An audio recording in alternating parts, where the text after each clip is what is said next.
Welcome to the deep dive. Today, we're really getting into something pretty foundational for anyone involved with young volleyball players. It's all about how we tailor our coaching, our training, based on their overall development. Exactly. So we're looking beyond just, the X's and O's, the serves, the spikes. Right. We're digging into how their physical growth, the way they think, their social interactions, even their emotional development, how all that should really shape our coaching approach. And to do that, we've pulled together insights from quite a few places. Yeah. Guidelines from USA Volleyball, Volleyball Canada too, Okay. different coaching philosophies, and just some really sharp observations about working with young athletes. So the mission today really is to pull out those key principles, right, and turn them into practical things we can use to better understand and support these young players, not just as players, but as people growing up. Yeah, absolutely. Okay, so let's unpack this. One thing that kept popping up in the sources is this idea of long-term athlete development, Okay. LTAD. Mm. What's the core idea there? Why is it so important? LTAD, yeah. It's basically a framework that forces you to think much bigger than just this season or even next season. It's about building an athlete's skills and abilities, Yeah. step by step, consistently over many years, Yeah. maybe a decade or more. A decade. Wow. Yeah, and what's maybe surprising is how often coaches jump into very sport-specific stuff too early, Right. before the athlete even has solid fundamental movement skills, running, jumping, catching, that sort of thing. So like building a house without a proper foundation. Exactly. It limits their ceiling later on Yeah. and can even increase injury risk. And crucially, LTAD doesn't just look at their birthday, their chronological age. Okay. It considers their biological age, how physically mature they are, and also their training age. Training age. What's that? How many years they've actually been training seriously. You could have two 14-year-olds, but one just started playing and the other's been at it for, say, 6 years. Very different needs. Got it. So it's really about playing the long game, and it's not just physical stuff. No, not at all. LTAD looks at the whole picture, the athlete's entire environment. Like what? Well, the coaching they get, obviously, but also the competitions they're in, the support for the club or school administrators, even how things like sports science are integrated. The goal is to create a pathway that really supports the athlete at every stage. The LTAD documents actually break it down into specific developmental stages because kids change so much as they grow. That makes a lot of sense. And I saw one of our sources, the Canadian Lead Academy, they have this tiered structure, NexGen, elementary, junior high, and so on. How does that connect? Yeah, that's a really good practical example. Those tiers at the Canadian Elite Academy seem like their way of applying LTAD principles. Okay. They're basically trying to group athletes and tailor the training and competition Yeah. based on where they actually are, skill-wise and developmentally. Right. And the source emphasized that placement should be about skill and maturity, not just like what time slot is convenient. Which ties right back to LTAD, meet the athlete where they are. Exactly. Making sure the challenge is right, the support is right. Okay, let's shift gears a bit to the physical side. What are the key things coaches need to keep in mind, especially during those, say, elementary school years? Maybe 11 to 14. Yeah, that's a period of huge physical change. Yeah. It's a really critical time to build what's sometimes called physical literacy. Physical literacy. Basically, competence in those fundamental movements, running well, jumping properly, throwing, catching, the absolute building blocks for complex volleyball skills. Okay. So age-appropriate strength and conditioning is important, sure, but the real focus should be on teaching good technique first. Then you gradually ramp up intensity as they develop. And volleyball-specific stuff. Yeah, our sources say you start weaving that in too. Begin building those specific movement patterns they'll need on the court. And then as they get older, like high school, you mentioned that Canadian Elite Academy advanced hitting session. Yeah, that advanced hitting for grades 10-12 is a perfect illustration of that progression. It's specifically for athletes who've already built that foundation. Right, they need experience. Exactly. Usually a couple of years of high school or club ball, maybe they've come up through the academy's lower tiers. It shows how training gets more specialized, more intense as they mature physically and gain that sport-specific experience. Makes sense. Okay, what about how they think about the game? Cognitive development. How does that factor in for that same 11 to 14 age group? Well, what's really interesting is that their thinking skills are also taking big leaps during those years. They get much better at grasping more complex strategies, understanding game flow. So you can teach them more sophisticated stuff. You can, but how you teach it matters. One key insight is using game-like situations, even with younger kids, Don't just run isolated drills. Okay. Put them in scenarios. Ask why questions. Let them problem solve.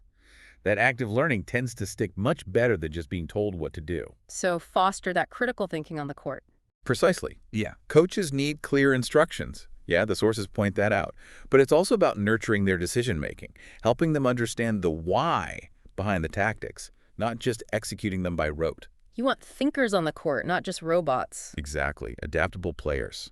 Now, volleyball is obviously a team sport, so the social and emotional stuff must be huge, especially as they hit high school. What should coaches be thinking about there? Oh, absolutely massive. Yeah. High school social dynamics can be, well, complicated. What's understatement? Right. So creating a genuinely positive, inclusive team culture is just paramount. Coaches play a huge role here. How so? Fostering good interactions, guiding them on values like respect, sportsmanship that comes up again and again in the sources, like USA Volleyball's conduct guidelines, even encouraging community engagement through the sport. And what about the younger end, maybe those 11 or 12-year-olds? Any specific social things to be aware of, maybe differences based on gender? Well, one source we looked at touched on this for 11, 12-year-olds.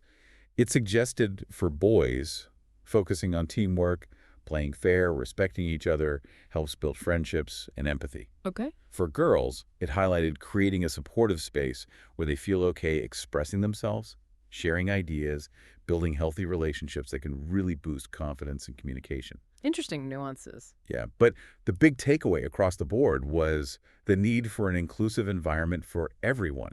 Every kid needs to feel valued, part of the team. It really sounds like coaches are wearing a lot of different hats. They really are. Mm-hmm. Much more than just teaching volleyball skills. Yeah. And another hat, a really crucial one that our sources emphasize, is supporting mental health. Okay, how does that look? It's about helping athletes build resilience, bouncing back from setbacks, teaching healthy ways to cope with stress, maybe relaxation techniques, mindfulness is mentioned, cultivating a positive outlook. And encouraging self-care. Definitely.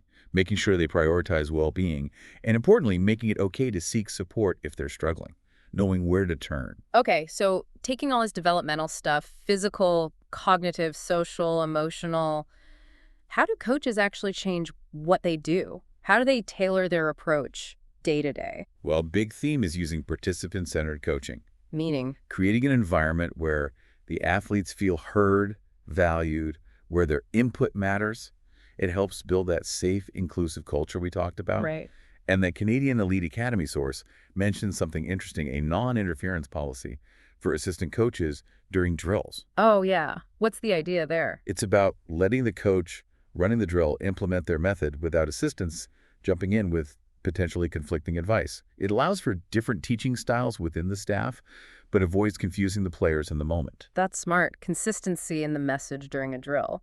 And coaches need to be role models, right? That came up too. Absolutely. Leading by example. Showing sportsmanship, ethical behavior. The sources really hammer this home. That sets the whole team's tone. And for building that mental resilience. Cultivating a growth mindset is huge. The idea that you can get better with effort. Exactly. That abilities aren't fixed. Also, setting realistic but still challenging expectations. And, simple positive feedback and recognizing effort and improvement that goes such a long way for confidence and motivation. Communication feels like it underpins so much of this. It really does. Effective communication, which includes really listening, showing empathy, that's the foundation for strong coach-athlete bonds. And for older athletes, balancing school and sport. Yeah. Coaches have a role there, too, for high schoolers, helping them find supportive school environments, encouraging open communication between the athlete, school, and team, pointing them to resources, being flexible where possible, teaching time management. And encouraging them to ask for help if they're falling behind. Right. It's part of that holistic support. Okay, let's get really practical. In a training session, how does this translate? It starts with the schedule itself, making sure it's age-appropriate, balancing intensity, volume, and skill work. Not just running them into the ground. No. And the sources recommend building in variety, keep things fresh, engaging, develop well-rounded skills, and progression gradually making drills harder as they improve. Any specific skills mentioned? Blocking came up, needing dedicated sessions focusing on the details, footwork, timing, reading the hitter. But the principle applies broadly. Instead of just, say, endless passing drills, Yeah. maybe incorporate games where passing is part of a bigger, more engaging activity. Make it more game-like, more fun. And what about practice on their own time? Individual practice is super valuable. But it should be structured, How so? helping the athlete identify what they want to work on, finding drills for that, setting specific goals for the session, maybe even tracking progress. It builds ownership. Makes sense. Now, creating a positive and safe environment feels more critical than ever with all the focus on safe sport. It's absolutely paramount. The sources really stress clear expectations, team values around respect and inclusion. And coaches must know and follow safe sport guidelines. Like what kind of guidelines? Things like the open and observable environments principle. Basically, ensuring interactions, especially in places like locker rooms, can always be seen or interrupted, minimizing risk. Okay. There are also rules about limiting one-on-one interactions, especially electronic ones, between adults and minor athletes. And that purple card system for dealing with bad spectator behavior is an interesting tool mentioned. Right, keeping the whole environment positive. And the coaches themselves need the right training. Absolutely critical. Certifications like Impact in the U.S., Safe Sport Training, Respect in Sports in Canada, thorough background checks, these are essential to ensure coaches are equipped to create that safe, supportive space. Okay, last big piece. Parents. What's their role, and how do coaches navigate that relationship? Parents are obviously key. Open communication between coaches and parents is vital for setting boundaries and building mutual respect. So parents should be supportive but not try to coach from the sidelines. That's the ideal, yeah. Encourage their kids, be positive, but let the coaches coach. Avoid putting extra pressure on the athlete. And managing parent expectations. Coaches need strategies for that. Addressing concerns proactively, communicating clearly about the team philosophy and goals that helps create a positive dynamic for everyone.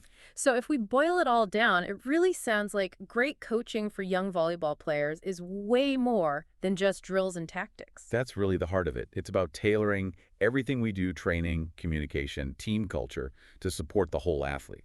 Their physical growth, yes, but also how they think, interact, and feel at every step of their journey. Right? It's understanding their individual needs, creating that environment where they can truly thrive, not just as players, but as people. Couldn't have said it better. So, for you listening, maybe take a moment to think about the young athletes you interact with. Maybe you're a coach, a parent, a mentor. How can you use some of these ideas to better understand and support their development? What really resonated with you today? Yeah, what's one thing you might explore a bit more? There are tons of resources out there, and hopefully this deep dive gave you a solid framework to think about it all. Definitely something to chew on. Thanks for joining us today.